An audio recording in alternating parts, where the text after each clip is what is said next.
अभी आपकी लाइफ एकदम बढ़िया चल रही है, सब कुछ ठीक चल रहा है। आपने अपनी लाइफ के बारे में बहुत कुछ सोच रखा है कि आगे चलकर मैं ये करूँगा वो करूँगा, आने वाले 2-3 साल में मेरी लाइफस्टाइल ऐसी होगी, या आने वाले 2-3 साल में मैं ऐसी लाइफस्टाइल जी रहा हूँगा, और भी बहुत कुछ। लेकिन जब उस काम को करने की बारी आती है तो मोटिवेशन ही मोटिवेशन में तो आप उसे सोच लेते हो कि अब मैं इस काम को ऐसे करूँगा वैसे करूँगा, मैं 1 सेकंड भी अपना टाइम वेस्ट नहीं करूँगा, फालतू का घूमना फिरना बंद कर दूँगा, अपने पूरे समय का सही उपयोग करूँगा, अपना एक पल भी ज़ाया नहीं करूँगा, और भी बहुत कुछ। लेकिन जब काम को करने का वक्त आता है तो शुरू के 1-2 दिन तो आप ठीक से दे देते हो, लेकिन फिर दूसरे दिन से उस काम को करना होता है तो फिर आपका मन कहीं और ही भागता है। आपका मन करता है कि थोड़ी देर इंस्टा चला लेता हूँ, उसके बाद अपने काम पर ध्यान दूंगा, अपने गोल पर फोकस करूँगा। आप अपने मन से कहते हो कि सिर्फ 5 मिनट इंस्टा पर एक अच्छी वीडियो देख लेता हूँ, उसके बाद से अपना काम स्टार्ट करूँगा। फिर 5 मिनट से 10 मिनट बोलते हो, फिर 10 मिनट कब आधे घंटे में बदल जाता है आपको पता भी नहीं चलता। कभी कभी आपका मन करता है कि पहले थोड़ी देर घूम कर आ जाता हूँ, दोस्तों से 2 मिनट बात कर लेता हूँ। आप अपने मन से बोलते हो कि मैं सिर्फ 10 मिनट के लिए अपने दोस्तों से मिलकर आ जाता हूँ, फिर अपना काम पर ध्यान दूंगा, अपने गोल पर ध्यान दूंगा, और वहाँ भी आपका 10 मिनट कब 1 घंटे में बदल जाता है आपको पता भी नहीं चलता। फिर ये सिलसिला पूरे दिन भर चलता है, और फिर रात में आप अपने व्यर्थ किए हुए समय की ओर ध्यान देते हो और रिग्रेट करते हो कि मैंने आज भी अपने सही समय का सदुपयोग नहीं किया। मैंने जैसा सोचा था उसका ठीक उल्टा हो गया। मैंने सोचा था कि मैं अपना 1 मिनट भी बर्बाद नहीं करूंगा और घंटों घंटों अपने काम में बिजी रहूंगा, लेकिन मैंने अपना काम सिर्फ 2 से 4 घंटे किए और बाकी के 6 से 8 घंटे पूरे बर्बाद कर दिए। कभी आपने सोचा है कि ऐसा क्यों होता है? आप चाहकर भी अपने उस चीज़ पर फोकस नहीं कर पाते जो कि आपको पता है कि इसे करने से आपकी लाइफ बदल सकती है, आपको इसका बहुत ही ज़्यादा बेनिफिट मिलेगा। फिर भी आपका मन ज़रूरत की चीज़ों की ओर नहीं, व्यर्थ की चीज़ों की ओर भागता है। आपने कभी सोचा है कि ऐसा क्यों होता है? तो ये सब होता है आपके डोपामीन के कारण। डोपामीन के बारे में तो आपको पता ही होगा कि ये हमारे दिमाग का एक मेन केमिकल है कि हम जब भी हैप्पी फील करते हैं, जब भी हमें खुशी होती है तो हमारे दिमाग से डोपामीन रिलीज़ होता है। हमारे खुशी का कारण ही डोपामीन है। तो मेन दिक्कत यहाँ आती है कि हमने अपने दिमाग में पूरी तरीके से हर जगह से डोपामीन भर रखा है।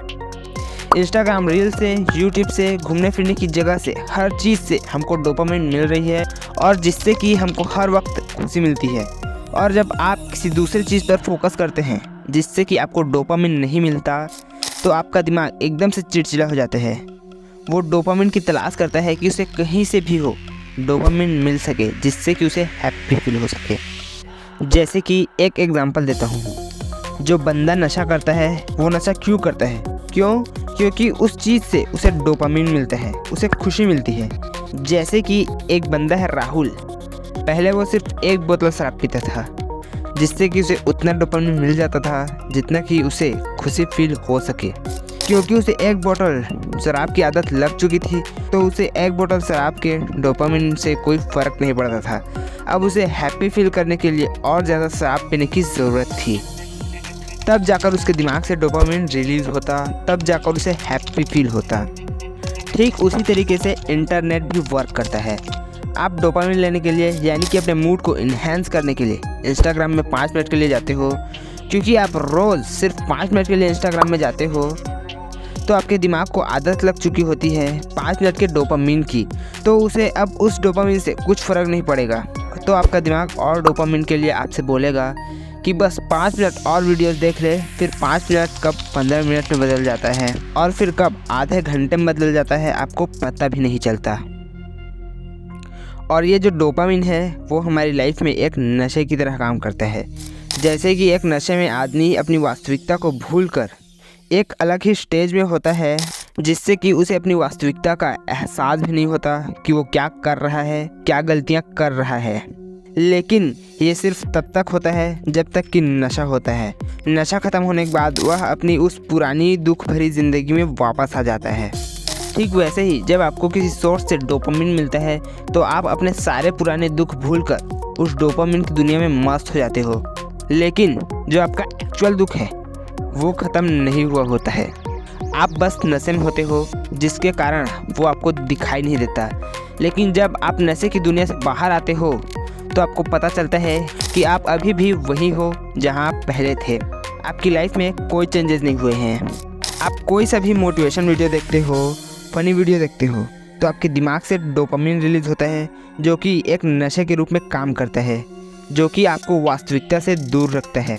लेकिन जैसे ही आप उस नशे की दुनिया से बाहर आते हो तो आप देखते हो कि आपकी लाइफ में कोई चेंजेस नहीं हुए हैं।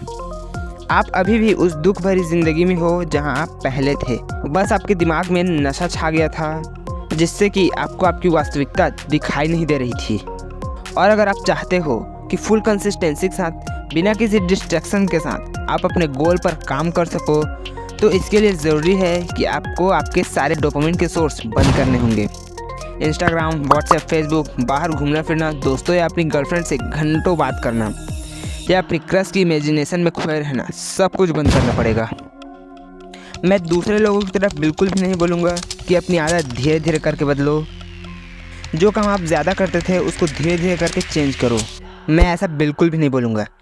मैं बोलता हूँ कि एकदम से बंद कर दो। इंस्टाग्राम, फेसबुक, बाहर घूमने जाना, जो कुछ भी आपको डोपामिन देता है, उन सब चीज़ों पर एक साथ पाबंदी लगाओ। जब आप ये काम करोगे तो आपको एकदम बेकार लगेगा। हो सके कि आपको रोना तक आ जाए। अगर आपको रोना आए तो रो लेना, लेकिन उन सब चीज़ों को छूना भी मत। आपका दिमाग आपको बार बार बोलेगा कि सिर्फ 2 मिनट कर ले, लेकिन छूना भी मत। अगर आपने एक बार डोपामिन ले लिया तो आपको आपका दिमाग और डोपामिन लेने के लिए मजबूर कर देगा। वो कहते हैं ना कि शेर के मुंह में जब एक बार खून लग जाए तो वो और खून लेकर ही मानता है। ठीक वैसे ही आपका दिमाग भी ऐसे ही करेगा। जब एक इंसान बहुत ही ज़्यादा दुख में होता है, तकलीफ़ में होता है, उसकी ज़िंदगी में खुशी नहीं होती, तो इंसान सबसे ज़्यादा तरक्की करता है। यही कारण है कि एक इंसान जो गरीबी में जीता है, जिसके पास दुख भरी ज़िंदगी होती है, जिसके पास तकलीफ़ें होती है, वो ज़्यादा तरक्की करता है कंपेयर्ड उनके जो इंसान एक अमीर घर में पला बढ़ा है, जिसके पास पैसों की कोई कमी नहीं होती। दुख तकलीफ़ क्या है उसे पता ही नहीं होता। उनकी लाइफ अच्छी खासी होती है। वो अपनी लाइफ में ज़्यादा सक्सेसफुल नहीं होते अपने माता पिता के कंपैरिजन में।